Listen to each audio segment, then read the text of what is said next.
ನಮ್ಮ ಭಾರತ ಮಾತೆಯ ಎಲ್ಲ ಮಕ್ಕಳಿಗೂ ಶುಭ ನಮಸ್ಕಾರ.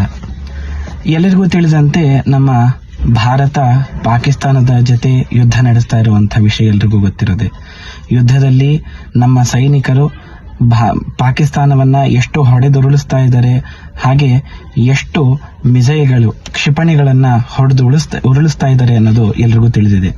ಆದ್ರೆ ನಾವು ಬ್ರಾಹ್ಮಣರಾಗಿ ನಮ್ಮ ಏನು ಕರ್ತವ್ಯ ಇದೆ ಅನ್ನೋದನ್ನ ಒಂದು ಜಾಗೃತಿ ಮಾಡಲಿಕ್ಕೆ ನಾನು ಈ ಒಂದು ಸಣ್ಣ ವಿಡಿಯೋನ ಮಾಡ್ತಾ ಇದ್ದೇನೆ. ಏನಂತಂದ್ರೆ, ಕ್ಷತ್ರಿಯರು ಕ್ಷಾತ್ರ ಧರ್ಮವನ್ನ ತೋರಿಸಿದ್ರೆ ಬ್ರಾಹ್ಮಣರು ತಮ್ಮ ಮಂತ್ರ ಶಕ್ತಿಯನ್ನ ತೋರ್ಪಡಿಕೆ ಮಾಡುವಂತಹ ಸಂದರ್ಭ ಬಂದಿದೆ. ಹೀಗಾಗಿ ಬ್ರಾಹ್ಮಣರೆಲ್ಲರೂ ತಾವು ನಿತ್ಯ ಮಾಡುವಂತಹ ಗಾಯತ್ರಿ ಮಂತ್ರದ ಸಾಮರ್ಥ್ಯವನ್ನ ತೋರಿಸುವಂತಹ ಸಂದರ್ಭ ಬಂದಿದೆ.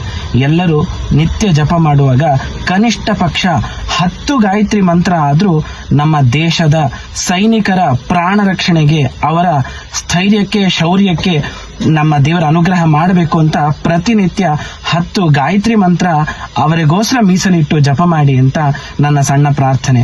ಸ್ತ್ರೀಯರೆಲ್ಲರೂ ನಿತ್ಯ ಜಪ ಮಾಡುವಾಗ ದೇವರಿಗೆ ಒಂದು ದೇವರನಾಮನೋ ಅಥವಾ ರಾಮ ಕೃಷ್ಣ ಮಂತ್ರ ಜಪ ಮಾಡುವಂತಹ ಸ್ತ್ರೀಯರೆಲ್ಲರೂ ಕೂಡ ಒಂದು 10 ಮಂತ್ರ ಹೆಚ್ಚು ಮಾಡಿ ಆ ದೇಶವನ್ನ ರಕ್ಷಣೆ ಮಾಡುವಂತಹ ಯೋಧರ ಪ್ರಾಣ ರಕ್ಷಣೆಗೆ ಮತ್ತೆ ಅವರ ಆತ್ಮಸ್ಥೈರ್ಯಕ್ಕೆ ಎಲ್ಲರೂ ಪ್ರಾರ್ಥನೆ ಮಾಡೋಣ ಅಂತ ಹೇಳಿ ನಿತ್ಯದಲ್ಲಿ ಅವರಿಗೋಸ್ಕರ ನಾವು ಮೀಸಲಿಟ್ಟು ಜಪ ಮಾಡುವನ್ನ ಅಂತ ಹೇಳ್ತಾ ನಾನು ಈ ಮಾತನ್ನ ಮುಗಿಸ್ತಾ ಇದ್ದೀನಿ.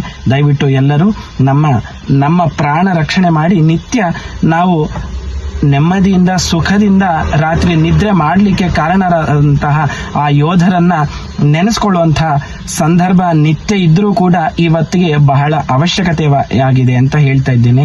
ಹೀಗಾಗಿ ಆ ಯೋಧರಿಗೋಸ್ಕರ ನಾವು ಬ್ರಾಹ್ಮಣರಾದವರು ನಿತ್ಯ ಆ ಜಪದಲ್ಲಿ ಇನ್ನೊಂದು ಸ್ವಲ್ಪ ಆದ್ರೂ ಜಪ ಹೆಚ್ಚಿಗೆ ಅವರಿಗೋಸ್ಕರ ಅಂತ ಮಾಡೋಣ ಅಂತ ಪ್ರಾರ್ಥನೆ ಮಾಡ್ತಾ ಇದ್ದೀನಿ. ಬೋಲೋ ಭಾರತ್ ಮಾತಾ ಕಿ ಜೈ.